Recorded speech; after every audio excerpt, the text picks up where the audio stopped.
Dans cette vidéo, on parle de trajectoire en théorie de la relativité.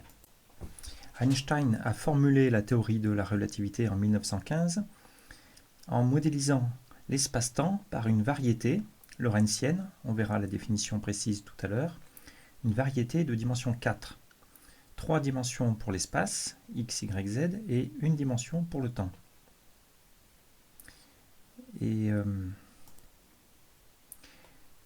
l'idée principale, c'est de voir tous les phénomènes physiques dans cette variété. Et donc ainsi, vu que le temps fait partie de la variété elle-même, il n'y a plus vraiment de mouvement en théorie de la relativité. Le mouvement, en fait, provient d'une illusion, provient d'une lecture particulière de l'espace-temps selon des coupes de type espace.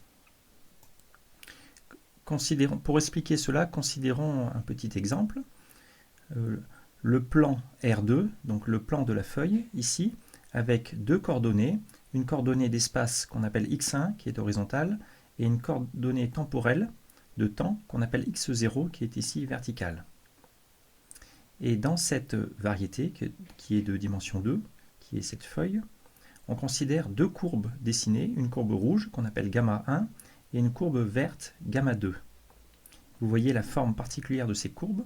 Ces deux courbes se rencontrent en un point qu'on appelle T. Eh bien, l'idée, c'est regarder cette règle que je pose horizontalement. Donc cette règle, en fait, elle correspond à une valeur précise du temps, qu'on appelle x0.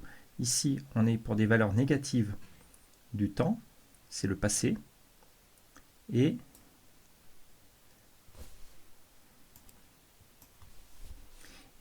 pour x0 positif, c'est le futur. Eh bien, regardons non pas toute l'image, mais regardons seulement à x0 fixé, donc la limite ici supérieure de cette règle horizontale. Juste regardons ce qui se passe sur le bord horizontal de cette règle, à une valeur x0 fixée.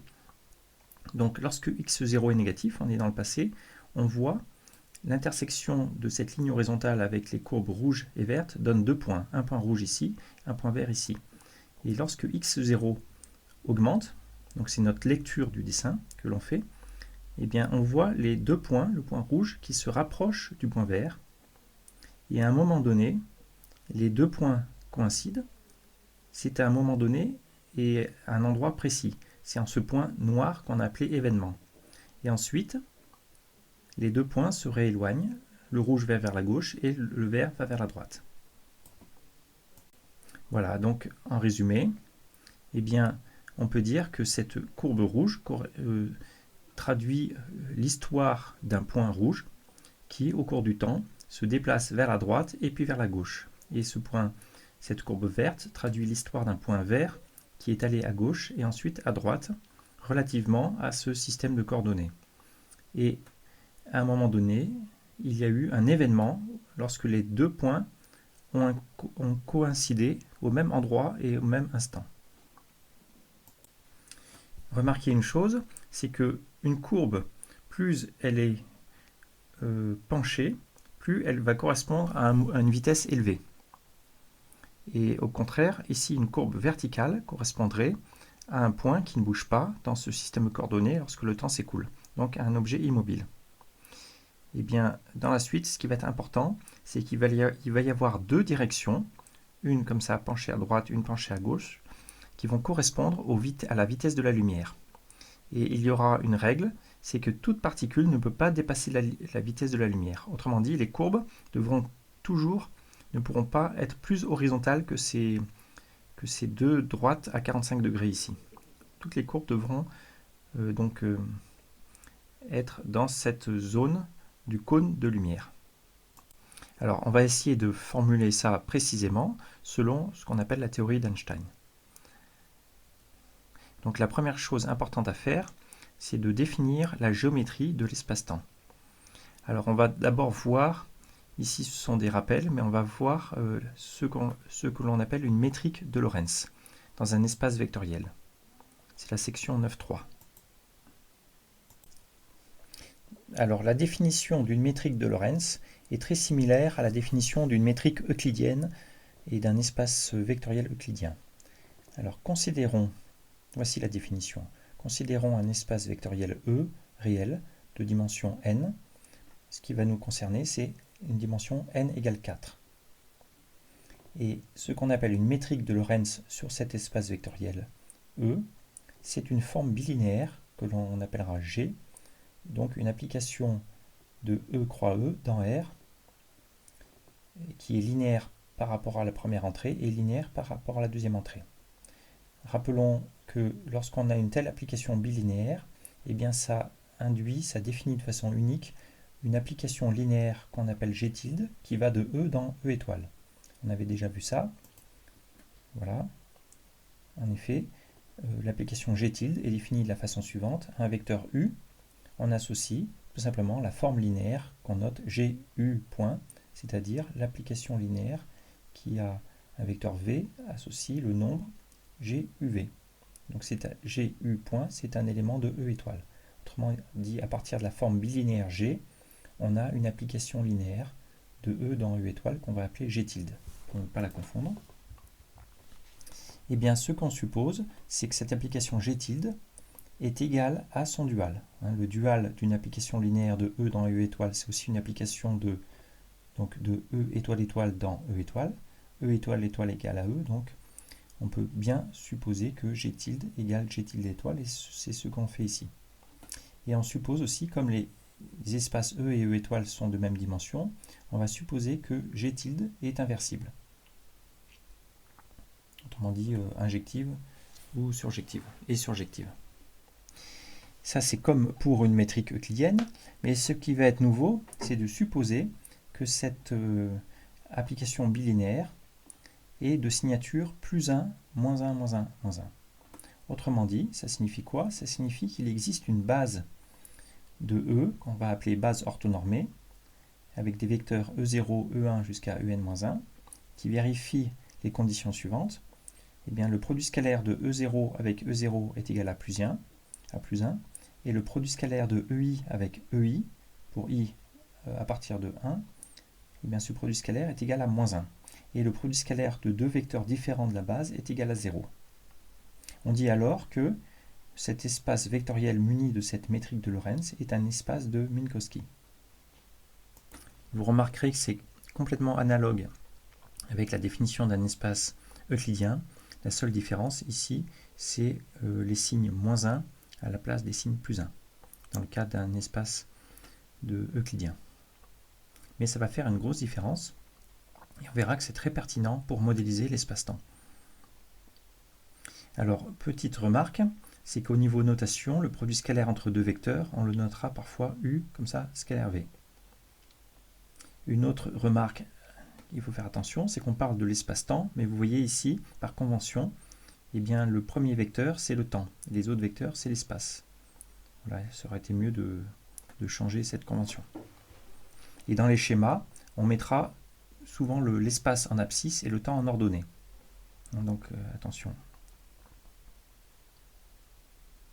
Une autre remarque directement venant de cette définition, c'est que si on appelle le coefficient GIJ le produit scalaire entre le vecteur de base EI et EJ pour une base orthonormée, et bien d'après cette hypothèse, ces coefficients forment une matrice qui est remplie de 0, sauf sur la diagonale, où il y a, voilà, sur la diagonale, il y a plus 1, et ensuite que des moins 1, d'après cette hypothèse.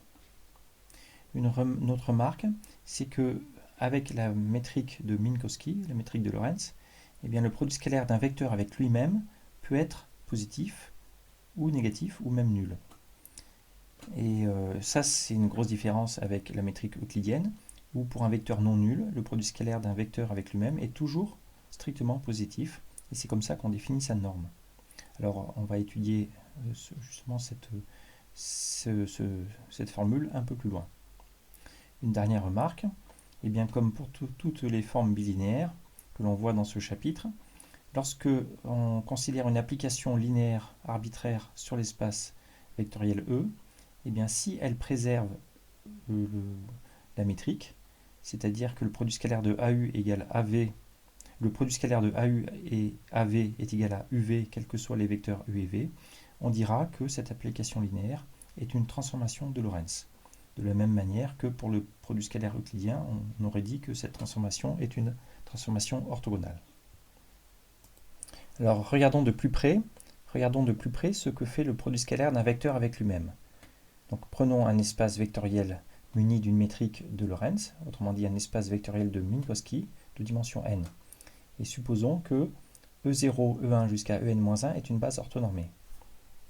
On considère un vecteur U quelconque, que l'on décompose dans cette base comme U0, E0 plus UI, EI avec la somme sur I, et U0, UI sont des composantes réelles. Eh bien, l'équation qui est de dire que le produit scalaire de U avec lui-même est égal à 0 s'écrit de la façon suivante. Tout simplement, le fait que E0 produit scalaire E0 égale 1 et EI produit scalaire EI égale moins 1, et que les vecteurs E0 et EI, enfin des vecteurs de base différents sont orthogonaux entre eux, cela donne cette équation. C'est à la différence par exemple du théorème de Pythagore, c'est qu'au lieu d'avoir la somme des carrés, on a E0 carré moins la somme des sur I des UI carré égale 0. Ça c'est voilà, pour étudier un vecteur dont le produit scalaire avec lui-même est égal à 0. Et là, on passe cette somme à droite, et ça nous dit que U0 est égal à plus ou moins racine carrée de cette somme des carrés. Alors qu'est-ce que ça signifie? Eh bien, ça définit ce qu'on appelle un cône. Alors faisons le dessin. Par exemple, supposons la dimension n égale 2, c'est-à-dire qu'il y a une dimension d'espace que l'on met ici horizontalement, une dimension de temps qu'on met verticalement. Les vecteurs de la base orthonormée, vous les voyez ici, E0 est ici vertical, E1 est horizontal. Eh bien, si on prend un vecteur U quelconque, il a des composantes U1 sur l'axe en abscisse et U0 en ordonnée, d'après notre notation. Eh bien, cette équation nous dit que U0 est égal à plus ou moins la norme de U1. Donc ça nous fait que le vecteur est soit sur cette droite bleue ici de pente 1, soit sur cette droite de pente moins 1. Et c'est ce qu'on va appeler le cône de lumière. Donc c'est les vecteurs ici sont dont le produit scalaire avec eux-mêmes égale 0 sont sur le cône de lumière, ils sont ici dessinés en bleu. Avant de parler des autres vecteurs, regardons un schéma similaire en dimension 3. Donc en dimension 3, il y a deux dimensions d'espace et une dimension de temps. Vous voyez, donc ici, la dimension de temps est verticale. C'est l'axe des composantes U0. Et horizontalement, on a mis l'axe des composantes U1 et U2. L'espace, c'est U1, U2, et le temps, c'est U0. Eh bien, la condition d'être sur le cône de lumière, c'est-à-dire cette condition-là, elle s'écrit que U0 carré égale U1 carré plus U2 carré. Donc U0, c'est plus ou moins racine carrée de ça, c'est d'être sur ce cône. Vous pouvez le vérifier, sur ce cône bleu. Et maintenant, plus généralement, donc, tous les vecteurs dont le produit scalaire avec eux-mêmes est égal à 0, on dira que c'est des vecteurs de type lumière. Et tous les vecteurs dont le produit scalaire avec eux-mêmes est strictement positif, on dira que c'est des vecteurs de type temps. Tous les vecteurs dont le produit scalaire avec eux-mêmes est strictement négatif, on dira que c'est des vecteurs de type espace. Et bien sur les schémas précédents, les vecteurs de type temps, vous voyez, pour que ce soit de type temps, d'après cette équation, il faut, pour que ce soit strictement positif, il faut que U0 l'emporte sur ce terme. Eh bien, il faut que U0 soit plus grand. Eh bien, soit on est dans cette partie du cône, c'est les vecteurs comme ce vecteur rouge, soit dans cette partie du cône. Et en dimension 3, les vecteurs de type temps sont soit dans la partie ici supérieure du cône, soit dans la partie inférieure du cône. Voilà. Et inversement, les vecteurs de type espace, lorsque le produit scalaire d'un vecteur avec lui-même est strictement négatif, ça veut dire que la composante d'espace l'emporte sur la composante temporelle. Et bien, c'est ici les vecteurs verts qui sont dans cette zone ou dans cette zone. Ici, c'est les vecteurs verts qui sont donc en dehors, à l'extérieur de ces deux cônes.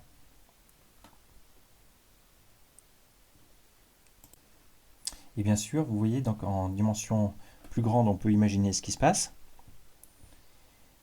Et on peut faire juste une remarque, c'est que si on a une base, eh bien la composante U0 ici est positive, elle est négative en dessous, eh bien on peut penser que on peut appeler les composantes positives de U0 le temps futur et les composantes négatives le temps passé. Eh bien on dira que les vecteurs rouges ici qui sont dans ce cône sont des vecteurs de type temps futur parce qu'ils pointent dans la direction du futur, et les vecteurs rouges ici de type temps qui pointent dans la direction du passé, on dira que c'est des vecteurs de type temps passé. Voici donc les définitions qui vont nous servir dans la suite.